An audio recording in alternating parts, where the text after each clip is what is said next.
c'est quand vous avez une souffrance d'un organe due à un vaisseau qui est bouché, par exemple dans l'infarctus du myocarde. Et puis quand on lève le caillot, que la circulation revient, eh bien, il y a activation du complément de façon très importante.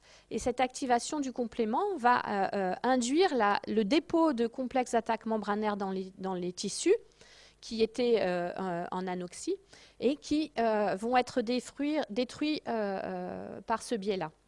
Également un rôle dans le choc septique. Tout ça pour vous faire le lien avec ce problème qui est l'induction de l'inflammation via le complément. Donc vous avez vu qu'on est parti C3, on a les C3 convertases qui vont produire du C3b, et ce C3b peut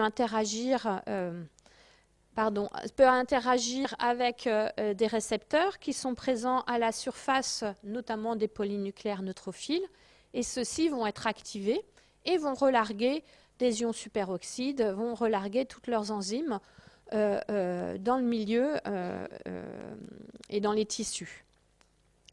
Ces deux molécules, C3A et C5A, sont des petites molécules à propriété anaphylatoxique. Je vous l'ai dit depuis le début de ce cours.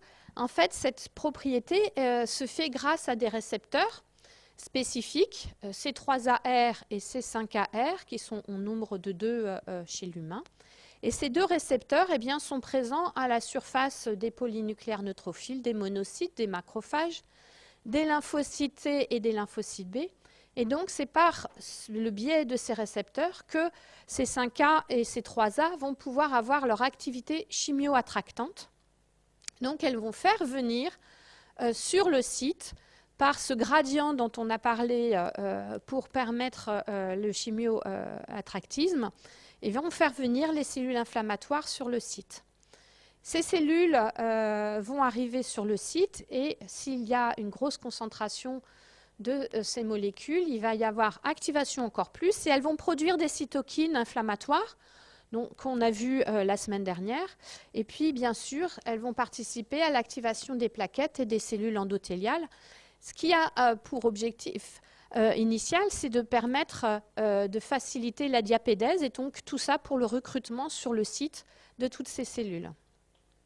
Et puis, on a vu la capacité lytique du complexe d'attaque membranaire, C5b9, qui est également capable d'activer les plaquettes et les cellules endothéliales et qui peut également induire l'apoptose de cellules nucléées.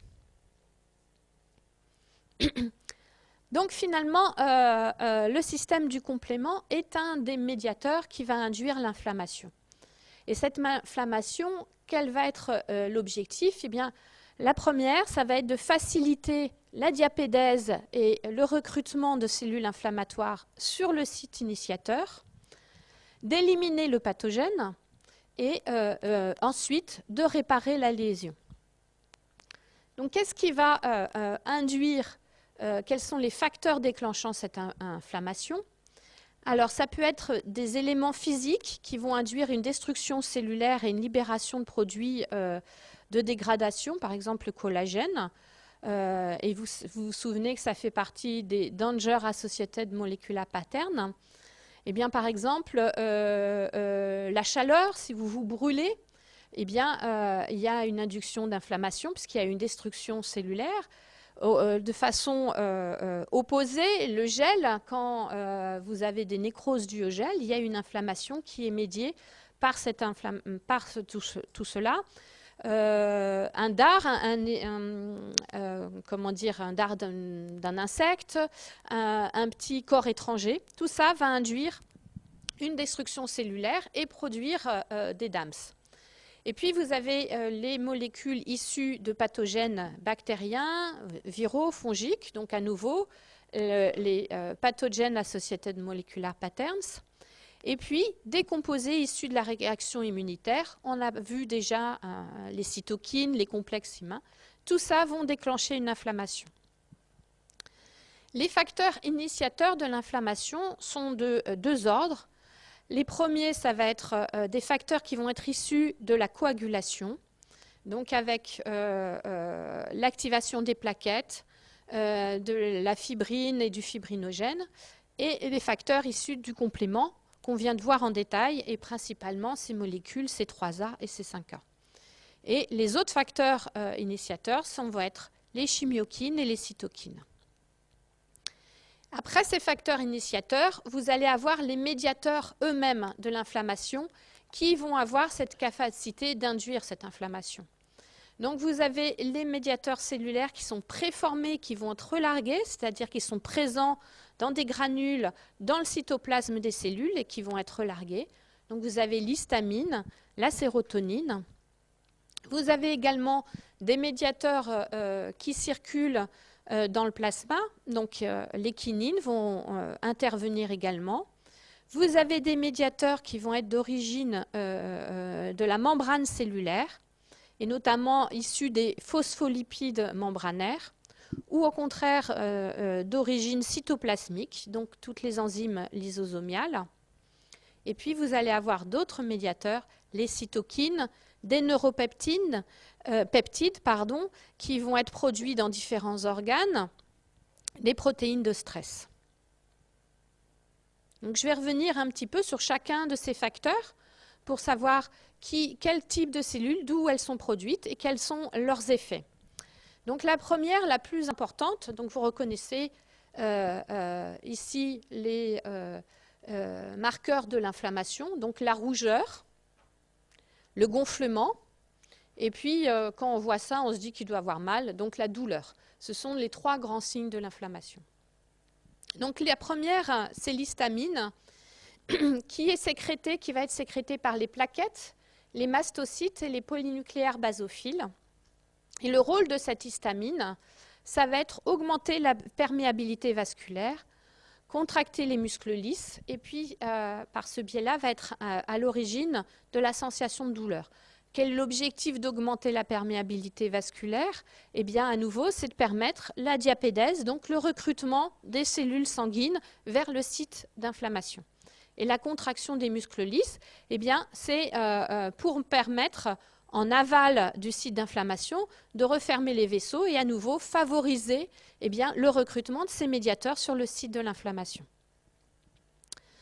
Vous avez un gros médiateur, cette cytokine TNF, pour Tumor Necrosis Factor, donc son nom indique bien son rôle. Cette cytokine est produite par les macrophages, les cellules dendritiques résidentes et les mastocytes. Et quel va être son rôle? Eh bien, ça va être stimuler l'expression des molécules d'adhésion et la production de chimiokines par les cellules endothéliales. Vous vous souvenez, ces molécules d'adhésion à la surface des cellules endothéliales qui permettent de ralentir les phagocytes, puis de les ancrer à la membrane pour permettre la diapédèse. Ensuite, vous avez l'IL-1, l'interleukine 1, encore une cytokine, sécrétée par les polynucléaires neutrophiles, les macrophages, les cellules endothéliales, les fibroblastes. Finalement, c'est présent dans tous les tissus. Et à nouveau, le rôle, ça va être augmenter l'expression de molécules d'adhésion au niveau de l'endothélium vasculaire et également un rôle spécifique au niveau de la fièvre par une action directe sur les centres de l'hypothalamus.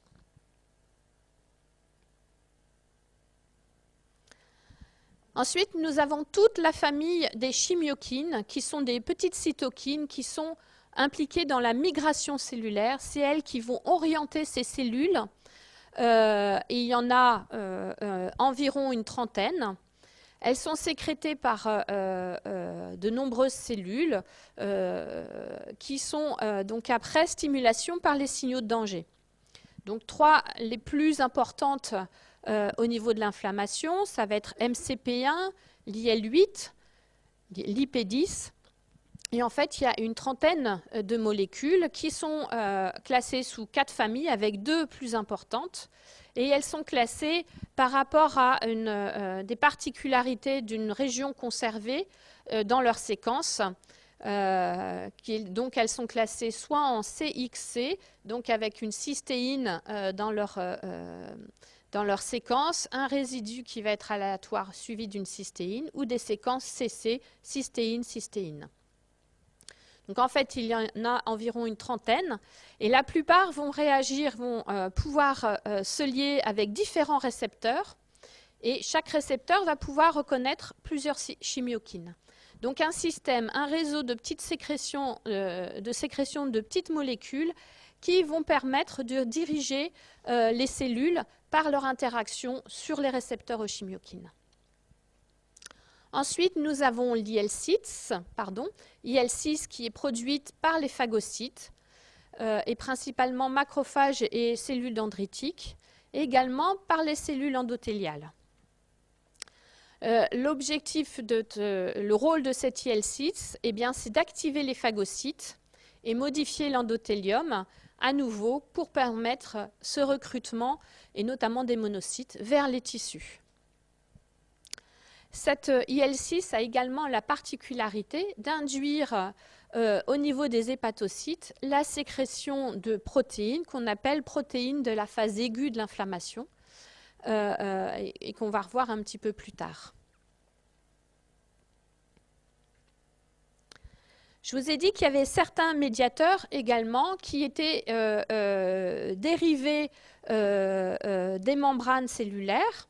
Donc c'est ce qu'on appelle les médiateurs lipidiques de l'inflammation.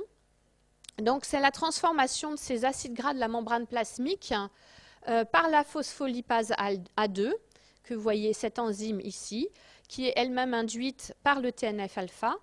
Et avec différentes enzymes, elle va transformer donc, ces phospholipides membranaires en protéines actives, en facteurs actifs, donc le PAF ou Platelet Active-Actin Factor, ou en leucotriène et en prostaglandine.